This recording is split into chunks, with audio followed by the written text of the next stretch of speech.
past July, I was in Cairo, Egypt, training Arab Christians in theology and apologetics.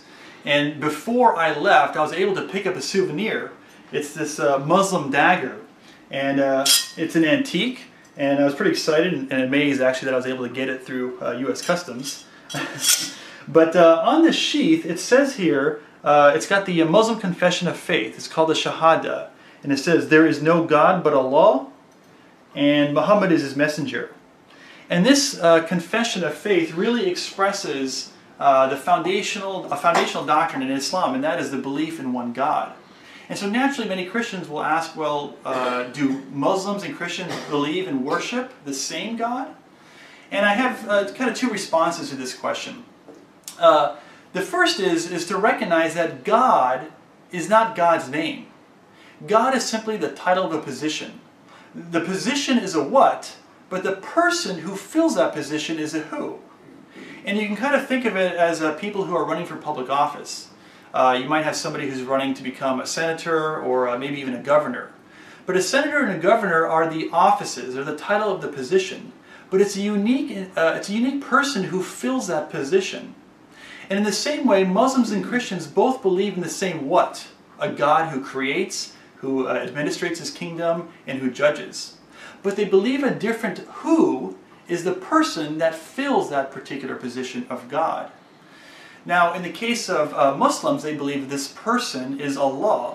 And with Christians, we believe it is, of course, Yahweh. Now, what's important to recognize is that these two individuals who we claim is fulfilling the office of God are radically different. They have fundamental differences in their nature and in their character, which precludes them from being the same person. And of course, naturally precludes us from worshiping the same God, therefore. So for example, in Islam, Allah is a Unitarian God. There is only one person in that God. Whereas in Christianity, we teach that Yahweh is a Trinitarian God, right? One God, one essence, one divine being, who coexists eternally in three persons, Father, Son, and Holy Spirit. Allah is transcendent, which means that he is separate from his creation. And of course, as Christians, we believe the same thing about Yahweh, that is, he is transcendent. But we also believe that in Christianity, that Yahweh is immanent. That means he enters into creation and reveals himself to his people. And of course, becoming Jesus Christ, or I should say, Jesus Christ taking on human flesh is an example of God making himself known to us. So we see these fundamental differences in the very nature and character of who that person is that fulfills and who occupies the office of God.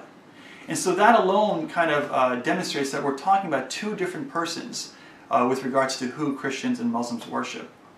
But there's actually a question that I believe resolves this entire debate fairly substantially. And here's the key question. Do Muslims worship Jesus as God? Well, the answer is no. Do Christians worship Jesus as God? The answer is yes. Therefore, Christians and Muslims do not worship the same God.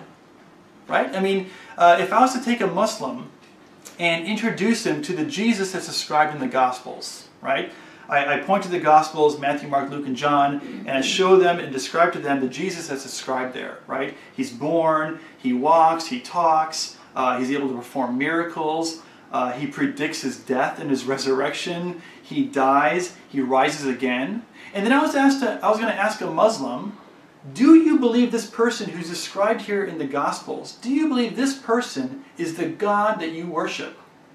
I promise you, every answer from any Muslim that you'll get will be the same, and that is no.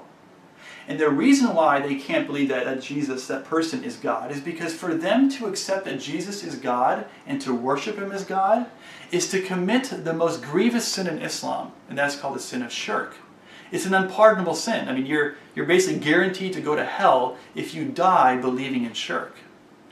And so for Christians, on the other hand, for us to worship Jesus as God is to commit, or is to engage in a profound act of worship. It's a supremely good act.